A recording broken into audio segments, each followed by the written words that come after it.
J'espère que vous allez bien. Alors aujourd'hui j'ai décidé de faire une petite vidéo rapide.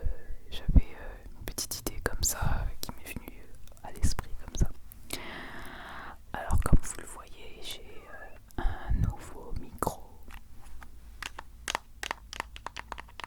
C'est le Tascam, le fameux. Alors en fait je l'ai pris pour enregistrer plus facilement en déplacement. Comme vous le savez, je voyage, ça m'arrive de voyager. Et donc voilà, donc j'avais besoin d'un micro assez pratique, d'accord. Et le Blue Yeti, comme vous savez tous, il est assez encombrant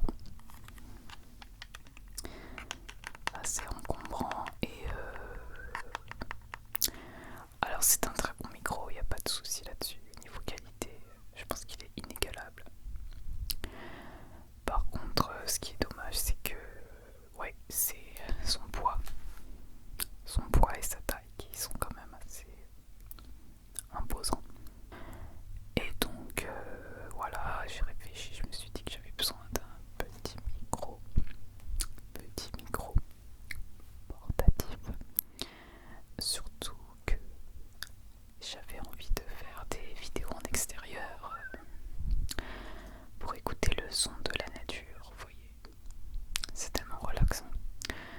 Donc voilà, j'ai réfléchi, j'ai trouvé ce Tascam. Je l'ai trouvé, voilà, je l'ai acheté. Alors il n'était pas neuf, mais il n'a quasiment pas servi.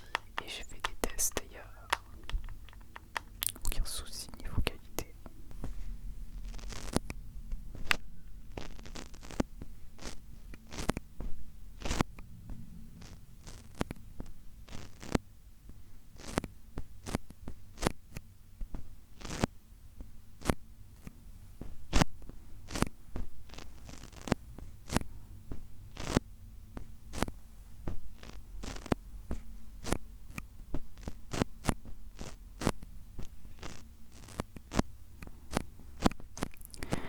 Donc je ne vais pas présenter ce micro, je pense que ça a été vu et revu sur YouTube, car beaucoup d'ASMR artistes l'utilisent déjà. Donc vous savez tous ses caractéristiques, je pense. Ce qui fait la force du Tascam, ce sont, je pense, ces deux micros séparés. Et donc ça fait un super bon son binaural que fait également le Blue Yeti, bien sûr. Mais le Blue Yeti, il faut carrément le démonter pour pouvoir accéder aux deux micros qui sont comme ça en Y. Que là, vous avez les deux micros qui sont distincts, vous voyez. Donc pour la l'ASMR c'est parfait. Pour la l'ASMR, vous pouvez faire des roleplays.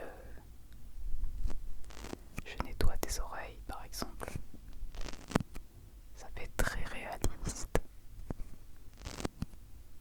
Comme ça, donc un coup à gauche, un coup à droite. Vous voyez. On peut s'amuser avec des petits pinceaux. Par exemple, j'en ai un là.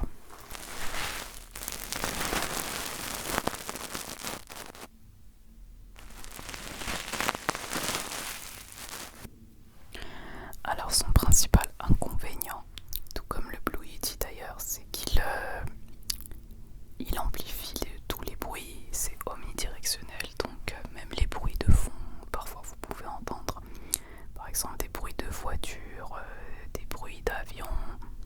Bon, c'est malheureusement difficile de faire autrement.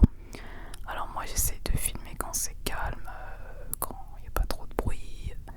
J'essaye de faire du post-traitement, c'est-à-dire que au montage j'essaie de réduire un peu la tonalité, mais au final avec mon logiciel je ne peux pas faire grand chose malheureusement.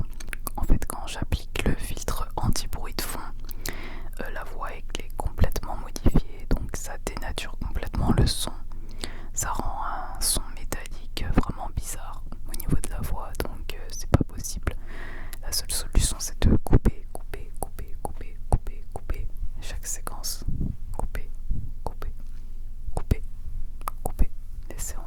c'est